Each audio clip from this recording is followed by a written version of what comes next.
everyone, welcome to Back to Basics Homestead. Before I go outside, I just want to show something to you that my husband did over the weekend. We now have a mudroom.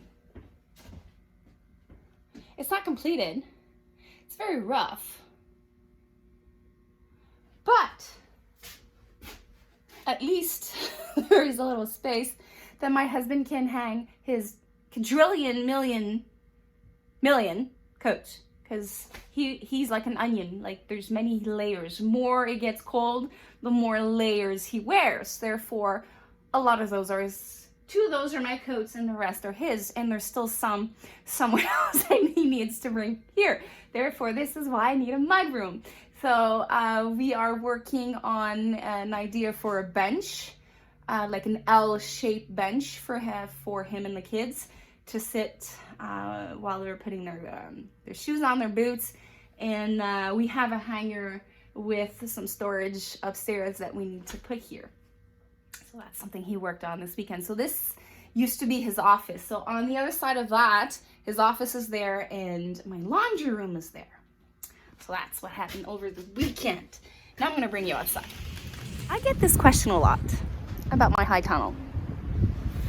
The question is it worth it to have a high tunnel?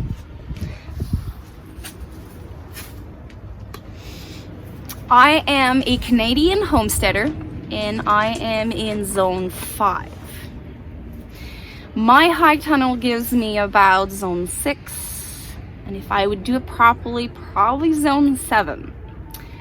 It is a tempo converted structure that is 11 feet wide by 20 feet long, deep.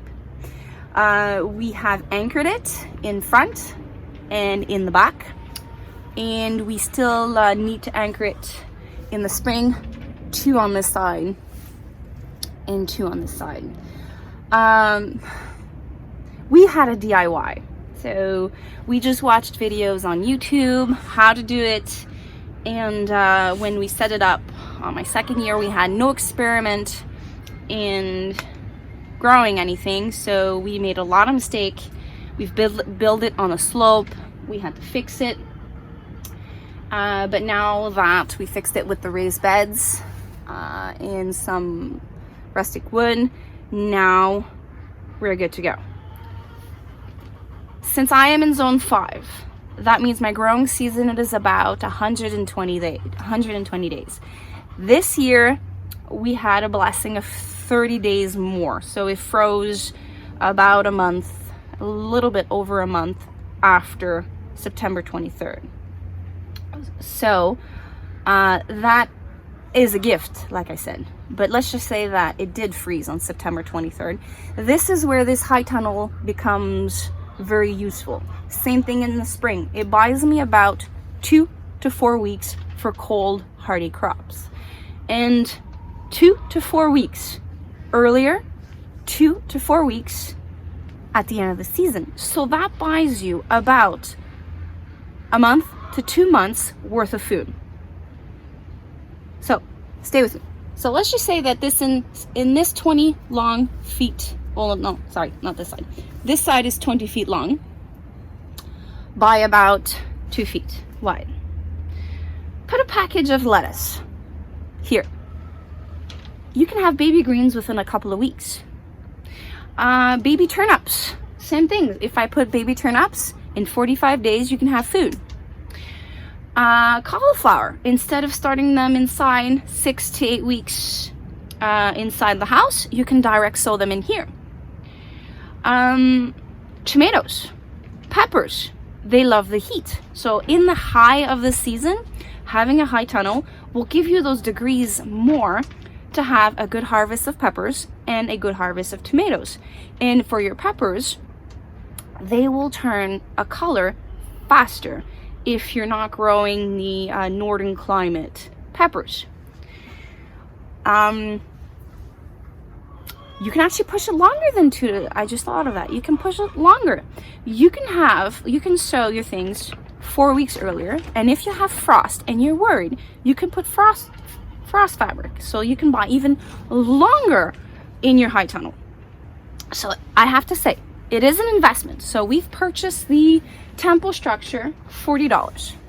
We had to buy the roll of the plastic that's on top of this.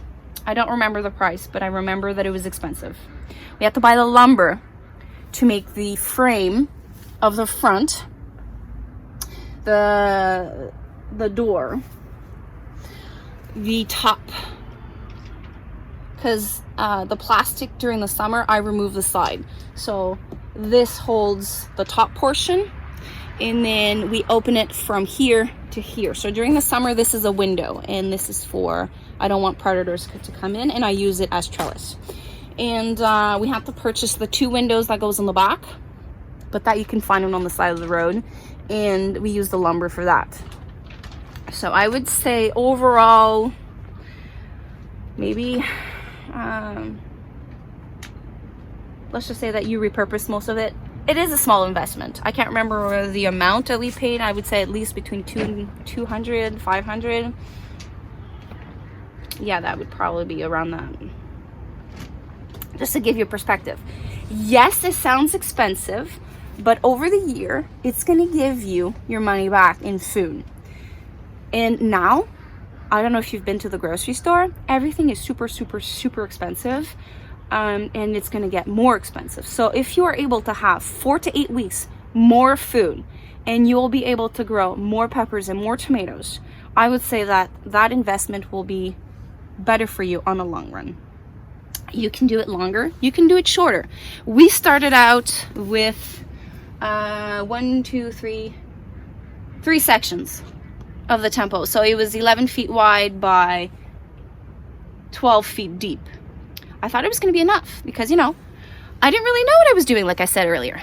But I learned, and then we added 8 feet to give us 20 feet. But if I could, the good number for me would probably be at least adding another 8 feet to give me everything I need. Next step for us, I was hoping to have that. I'm not sure I will be able to make it work. I keep saying this, that is gonna happen, but you know, life happens on a homestead when you have kids. We have our stove. We got this for free. It's rusted, it was on the side of the road, and we need to do a little bit of research to what to put here and what to put there to make it safe, because our safety around having a wood burning stove in here. And if I can get heated, well, that I would actually be able to grow food all the way to December and maybe January, because usually it starts getting cold. Well, normally, now that all the temperatures has changed, but I mean within the last 2 years, usually it starts getting cold within the 1st or 2nd week of January. So my high tunnel investment with the investment of the wood burning stove, and we are collecting dead trees and cutting up our own wood, therefore free, I would be able to grow food for a very long time. So overall, after 4 years of growing my own food, I would say if you're a northern climate person and you're really serious about growing your own food, a high tunnel is a good investment.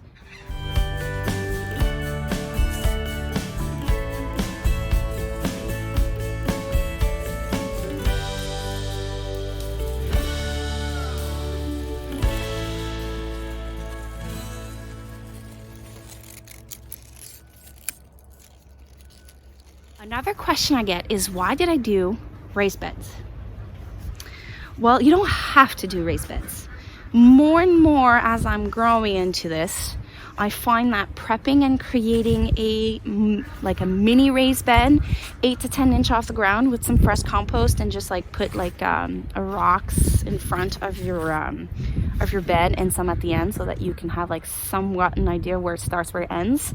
I am more enjoying that, but I am on a slope and I have very heavy clay soil.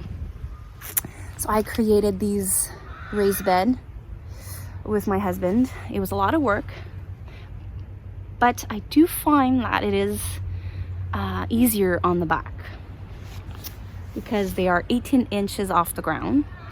And once the tomato plant is high up, it's easier than being on the ground. So productive wise, I prefer the in-ground garden, but for plants that goes up, I prefer my raised beds. I built them 4 feet wide by about 15 feet long with a spacing of 2 feet because I am very limited in space. The only regret that I have is not putting 4 feet between my rows. So this is about 2 feet. Why do I say that? Well, I just hauled about, I don't know, so many buckets of 20 liters of soil in those. So I had to bring the buckets in front of the bed and then take the bucket all the way down to the end. So that was very, very labor intensive. But other than that, I am very limited in space. I will not complain. They are giving me a lot of food. But if I was to rebuild my my homestead, and I had the need of making some raised bed, I would make them 4 feet. The pathways, I would make them 4 feet. Therefore, the mini tractor can actually cut the grass there and make it more accessible for the compost. Let you go. I am working on a year of review, the 2021 year in review video. It's going to be the next one that I post, and I will share anything I took down notes and stuff like that, anything that I've catched along the way, my growing season, and I will publish it this week. So I thank you for passing by the homestead today, and I hope you have a wonderful day. Take care. Bye.